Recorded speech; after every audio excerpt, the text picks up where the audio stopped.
Se você fizer um investimento de R$10.000 a uma taxa de 15% ao ano, em quantos anos consegue R$1 milhão?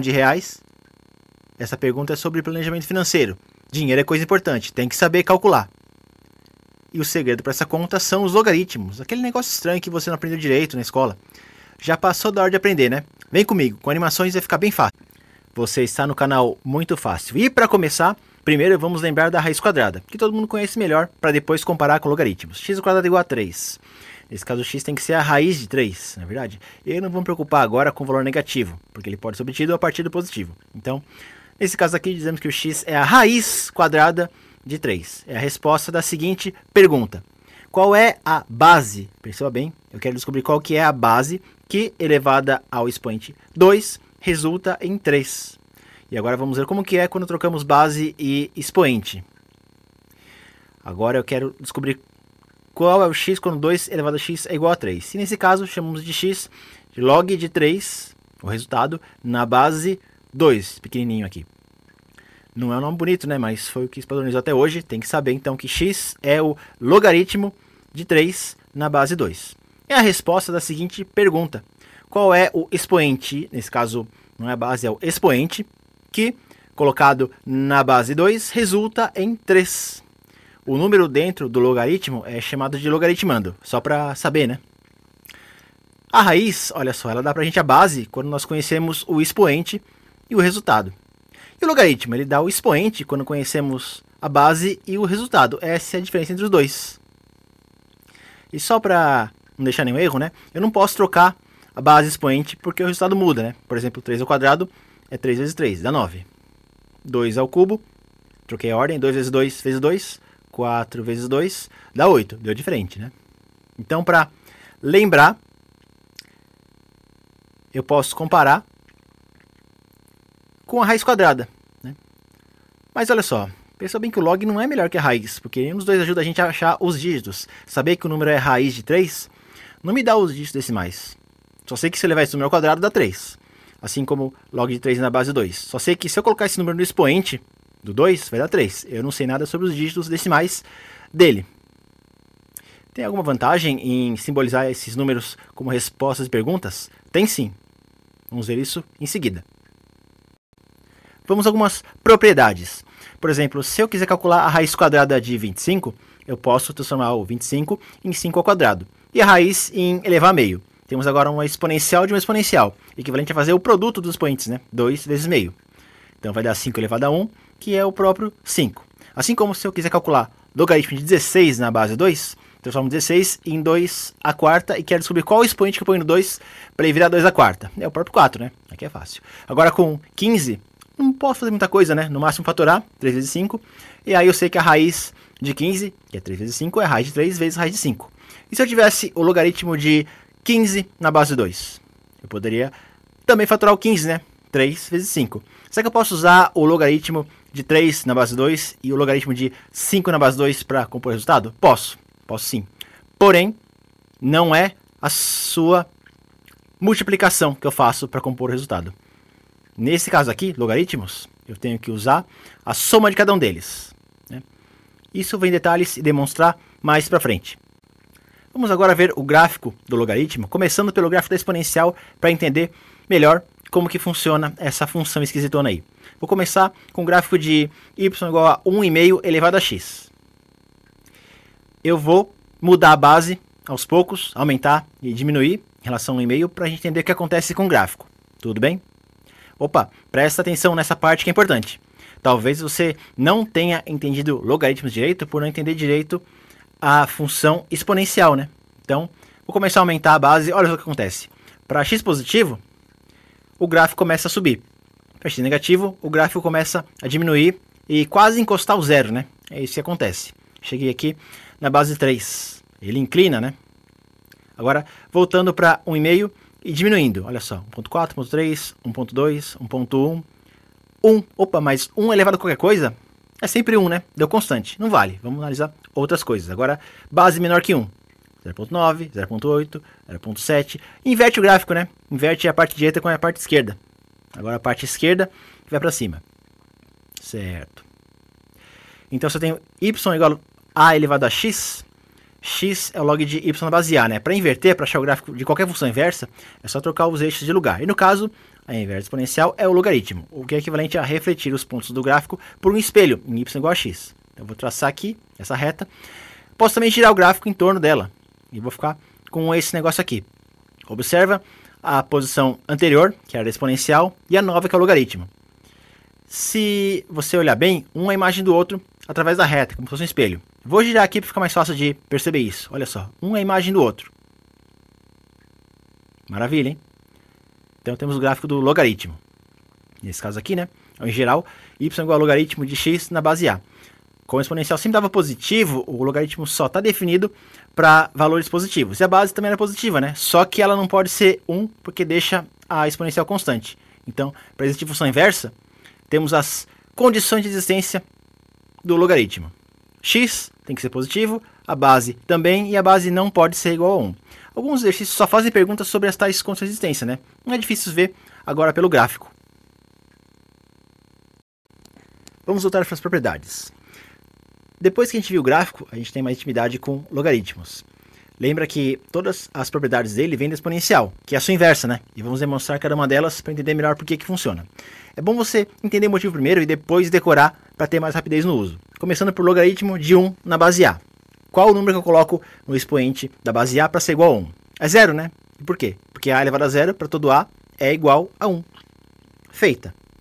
Mais uma agora. Logaritmo de A na base A. Qual o número que eu ponho no expoente do A para dar A? É 1, né? Por quê? Porque A elevado a 1 é sempre igual a A. Não interessa qual A que esteja mexendo, positivo, né? Maravilha, essas aqui foram tranquilas. Vou agora para uma outra, um pouco mais interessante. Vou escrever A elevado a log de BC na base A. Lembra a definição? É o número que eu coloco no expoente do A, para o resultado ser igual a BC. E onde é que ele está? Está exatamente no expoente, quando A é a base. Então tem que dar BC. Essa parte é importante, não pode esquecer, porque é a definição do significado de log. Lembra do começo do vídeo? Agora eu vou calcular uma outra coisa. A elevado a uma soma. Log de B na base A mais log de C na base A. Quando dá isso aqui? Eu posso separar essa soma, né, e colocar cada uma das parcelas como expoentes de A e multiplicar. A elevado a log de B na base A vezes A elevado a log de C na base A. Maravilha, olha só. A soma das parcelas virou duas exponenciais. Cada um expoente. Agora, eu tenho A elevado ao número que eu coloco no expoente da base A para dar B. Quanto tem que ser isso? Tem que ser B. E A elevado ao número que eu ponho no expoente da base A para ser igual a C o resultado. Tem que dar C.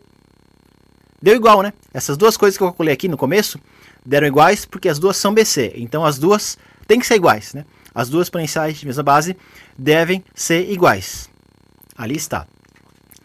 Agora, se eu tenho duas potências iguais com a base também iguais, então os expoentes têm que ser o mesmo, né? Os dois têm que ser iguais. Então eu escrevo que log de BC na base A é igual ao log de B na base A mais log de C na base A. E essa aqui é a propriedade que eu usei no começo, né? Quando fatorei o 15. Esse é o famoso logaritmo do produto. Eu vou usar de novo para a próxima propriedade. Mas por que isso acontece? Vem da propriedade de soma de expoentes virar produto de potências. Lembra? Propriedade exponencial, né? Olha aqui. A soma de produtos virou produto de mesma base. Vou escrever de novo. Logaritmo de BC igual a log de B na base A mais log de C na base A. Mas como B e C são só dois lugares onde eu coloco o que eu quiser, eu vou renomear quem é B e C de verdade. No lugar do B, vou colocar B sobre C só para manter os nomes B e C. E no lugar do C fica o C mesmo. Repito do outro lado, no lugar do B, B sobre C. Maravilha. Agora, a primeira conta, B sobre C vezes C, dá B. B sobre C continua lá. E é o que eu vou isolar. Log de B sobre C na base A é igual a log de B na base A menos log de C na base A. Opa! Então a razão vira subtração, né? Esse aqui é o logaritmo da razão. A nossa segunda propriedade mais complicadinha em logaritmos. Uma outra um pouquinho mais complicada. Vou começar com A elevado a R vezes log de B na base A. Produto do expoente, lembra o que é mesmo? É potência da potência. A elevado a log de B na base A, tudo elevado a R. Mas A elevado a log de B na base A é B, né? Então isso aqui é igual a B elevado a R. Se eu colocar na mesma base, é A elevado ao número que eu coloco no expoente do A para dar B elevado a R. É o log de B elevado a R na base A. Ou seja, as duas potências com a mesma base devem ser iguais, certo? Então, os expoentes são iguais. Log de b elevado a r na base a é igual a r vezes log de b na base a. É como se o expoente logaritmando caísse multiplicando, né? Isso aqui é o logaritmo da potência. Outra propriedade importante.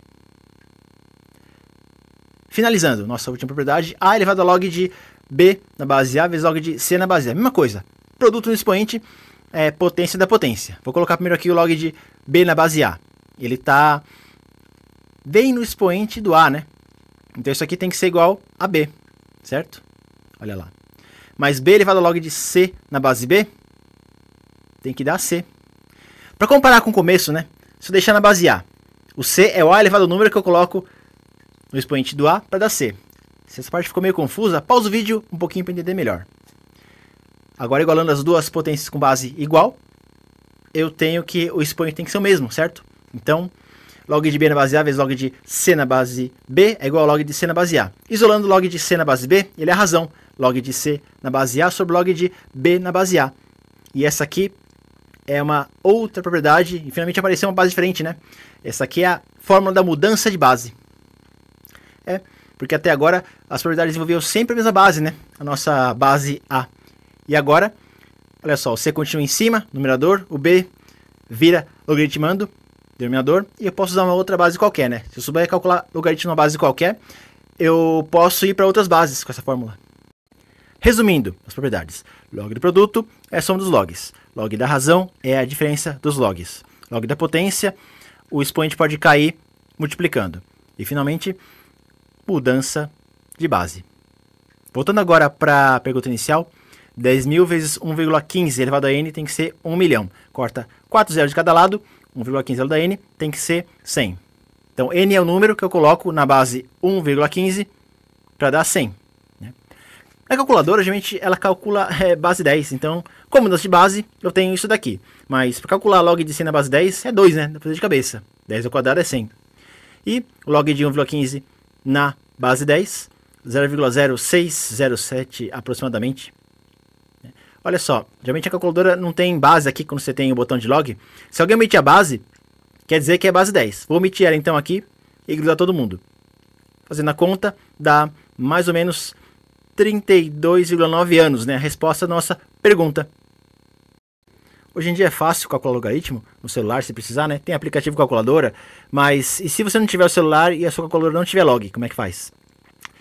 Se não apareceu na tela ainda, logo eu faço um vídeo ensinando como calcular log usando no máximo raiz quadrada. Então, ativa aí a notificação que eu sei que você ficou curioso. E, se ficou dúvida, é só pôr nos comentários ou assistir os capítulos de novo, né? Compartilhe esse vídeo com quem você conhece, que também tem dúvida de log, né? É uma matéria esquisitona. E não esquece, você me vê no próximo vídeo, hein? Tô te esperando.